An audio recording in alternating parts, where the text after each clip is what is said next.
Hello बच्चों, राधे राधे। आज second chapter Gauss theorem से एक नया टॉपिक लेते हैं। आवेशित चालक के ठीक बाहर वैद्युत क्षेत्र की तीव्रता क्या होगी। हमने एक आवेशित समतल चालक कंसीडर कर लिया जिसका विस्तार अनंत है और मोटाई सीमित है। इस चालक को जितना भी आवेश हमने दिया, इसको दिया गया आवेश इसके पृष्ठों पर एक समान रूप से वितरित हो जाएगा। चालकों का यह गुण भी होता है कि चालकों को दिया गया आवेश उनके पृष्ठ पर एक समान रूप से वितरित हो जाता है। और हम ये मान लें कि इस पर आवेश का जो पृष्ठ घनत्व है वो सिग्मा है। प्लेट पर आवेश का पृष्ठ घनत्व सिग्मा है, यह मान लिया हमने। इस पृष्ठ पर भी वितरित हो गया, इस पृष्ठ पर भी वितरित हो गया, तो इसके भीतर आवेश कितना है? यह कंडक्टर है। इसके अंदर आवेश कितना है? अंदर आवेश नहीं है, आवेश तो पृष्ठों पर वितरित है। और जब आवेश पृष्ठों पर वितरित है तो इसके भीतर वैद्युत क्षेत्र की तीव्रता क्या होगी? शून्य होगी। इसको दिया गया आवेश इसके पृष्ठों पर वितरित है, इसके भीतर कोई आवेश नहीं है, इसलिए चालक के भीतर वैद्युत क्षेत्र की तीव्रता शून्य होगी। हमें चालक के जस्ट बाहर आउटसाइड मान लिया हमने कोई बिंदु P है, बिंदु P पर वैद्युत क्षेत्र की तीव्रता ज्ञात करनी है। बिंदु P पर वैद्युत क्षेत्र की तीव्रता ज्ञात करने के लिए इस चालक के पृष्ठों को हम दो समतल चादरों के तुल्य मान सकते हैं। इस पृष्ठ को समतल चादर 1 मान लिया, इस पृष्ठ को समतल चादर 2 के समतुल्य मान सकते हैं। और यह तुमने पढ़ा है कि समतल चालक समतल प्लेट के निकट वैद्युत क्षेत्र की तीव्रता कितनी होती है? समतल प्लेट के निकट सिग्मा अपॉन 2 एप्सिलॉन नॉट होती है, जहां पर सिग्मा क्या है? आवेश का पृष्ठ घनत्व है। अब ये समतल प्लेट 1 के कारण P पर तीव्रता क्या होगी हम ये ज्ञात कर लें, और 2 के कारण क्या होगी वो ज्ञात कर लें, और दोनों का वेक्टर सम कर लें। समतल चादर 1 के कारण P पर वैद्युत क्षेत्र की तीव्रता क्या होगी? चादर सीट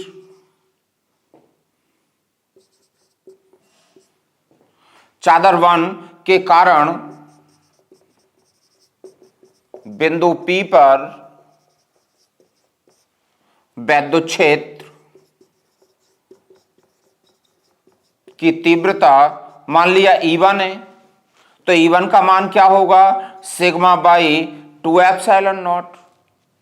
डायरेक्शन क्या होगी? ये धनावेशित है और धनावेश से परे की ओर होगी, यानी चादर 1 से दूर की ओर होगी। इसकी डायरेक्शन क्या होगी? चादर 1 से दूर की ओर होगी। चादर 1 से दूर की ओर। और यदि यह प्लेट ऋणावेशित होती तो इसकी ओर होती, पृष्ठ के लंबवत होती, प्लेट की ओर होती। धनावेशित है इसलिए डायरेक्शन लंबवत होगी और दूर की ओर होगी। चादर 2 के कारण क्या होगी? चादर 2 के कारण बिंदु P पर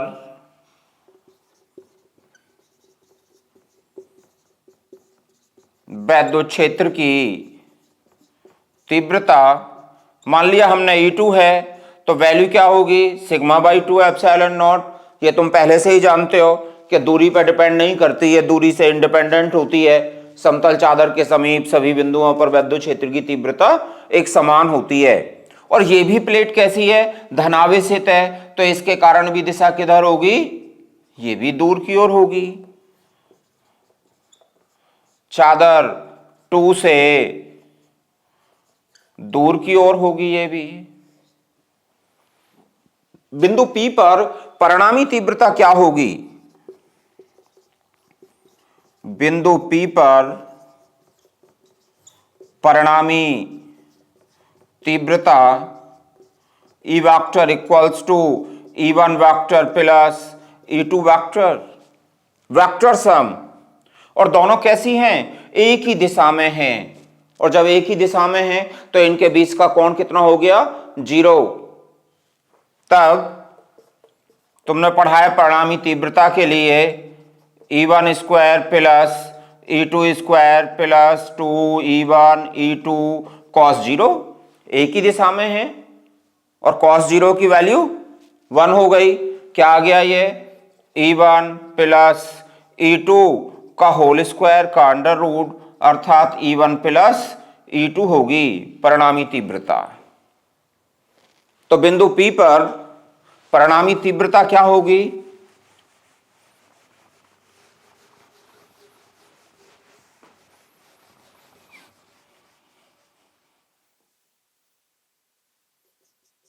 इक्वल्स टू E1 प्लस E2। E1 कितना है? Sigma by 2 epsilon not. E2 भी कितना है? Sigma by 2 epsilon not. कितना आ गया? Sigma by epsilon not. तो आवेशित चालक के ठीक बाहर वैद्युत क्षेत्र की तीव्रता क्या होती है? Sigma upon epsilon not, just outside. चाहे ये राइट की ओर हो चाहे लेफ्ट की ओर हो पॉइंट। और यदि ये चालक ऋण आवेशित होता तो वैद्युत क्षेत्र की दिशा क्या होती? तो वैद्युत क्षेत्र की दिशा प्लेट की, चालक की ओर होती। एक और नया टॉपिक लेते हैं।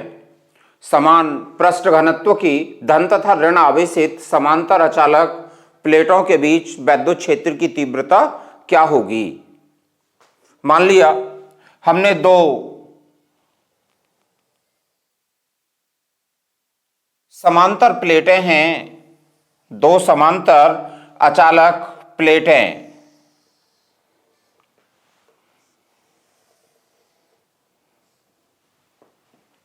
कैसी हैं? एक धनावेशित है और दूसरी प्लेट कैसी है? ऋणावेशित है।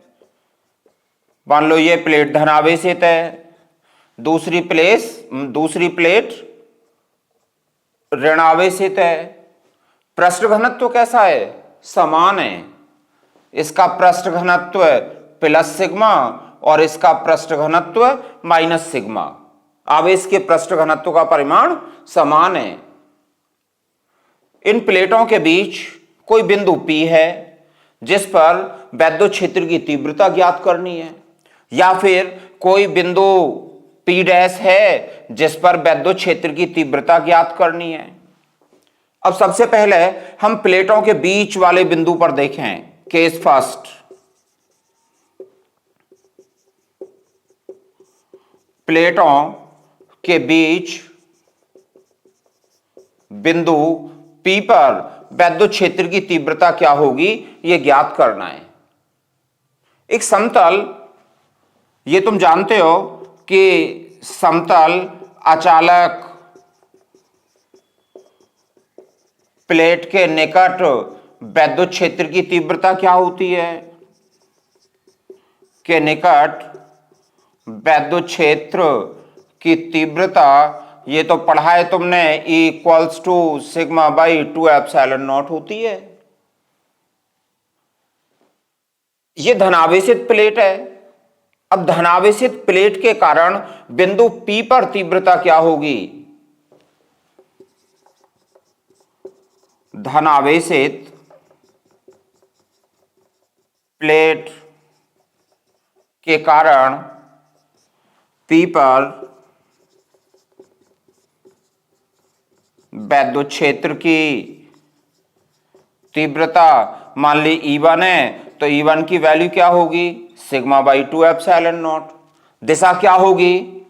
दूर की ओर, धनावेश है तो ये E1 की डायरेक्शन होगी बिंदु P पर।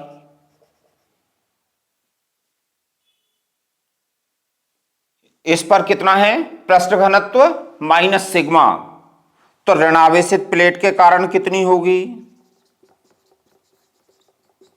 ऋणावेशित प्लेट के कारण P पर वैद्युत क्षेत्र की तीव्रता E2 ये भी सिग्मा बाई 2 एप्सिलॉन नॉट होगी।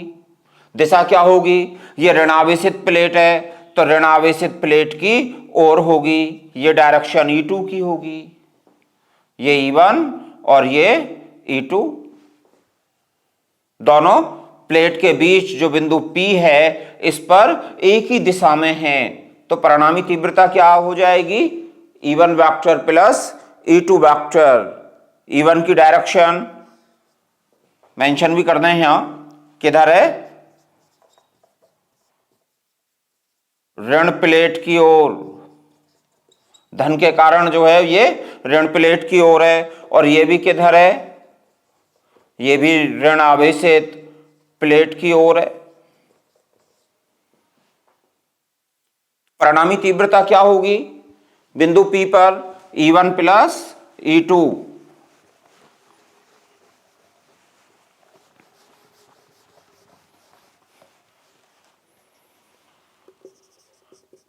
अतः बिंदु P पर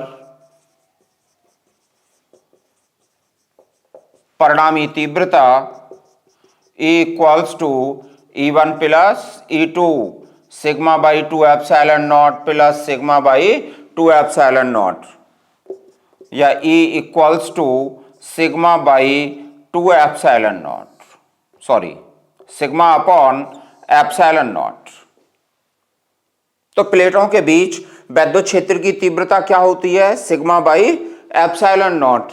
बिंदु प्लेटों के बीच कहीं भी हो तो प्लेटों के बीच वैद्युत क्षेत्र की तीव्रता एक समान होती है किनारों को छोड़कर, क्योंकि किनारों पर क्षेत्रफल कम होता है, किनारों पर तो वहां आवेश का पृष्ठ घनत्व अधिक होता है। किनारों को छोड़कर बीच में सभी स्थानों पर प्लेटों के बीच वैद्युत क्षेत्र की तीव्रता एक समान होती है।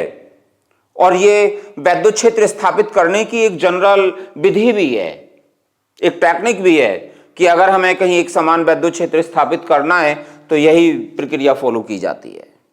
अब प्लेटों के बाहर बिंदु P डैश की बात करते हैं। बिंदु P डैश पर वैद्युत क्षेत्र की तीव्रता क्या होगी, जो ठीक प्लेट के बाहर है, प्लेटों के बाहर है।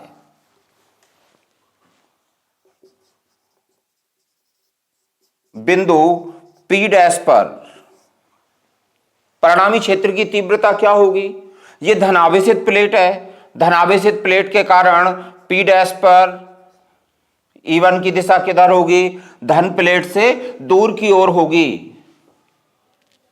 ऋण आवेशित प्लेट के कारण वैद्युत क्षेत्र की तीव्रता की दिशा किधर होगी, ये ऋण प्लेट की ओर होगी। तो P डैश पर E1 और E2 विपरीत दिशाओं में हैं। P डैश पर E1 व E2 कैसी हैं, विपरीत दिशाओं में हैं, विपरीत दिशाओं में हैं। अतः इनका परिणामी क्या होगा, परिणामी तीव्रता अब क्या हो जाएगी, E equals to E1 minus E2। और E1 E2 के मान कैसे थे, ये तो समान है। E1 कितना है, सिग्मा अपॉन 2 एप्सिलॉन नॉट, और E2 कितना है, ये भी इतना ही है। तो परिणामी तीव्रता कितनी हो गई, 0। तो प्लेटों के ठीक बाहर परिणामी तीव्रता का मान 0 होता है।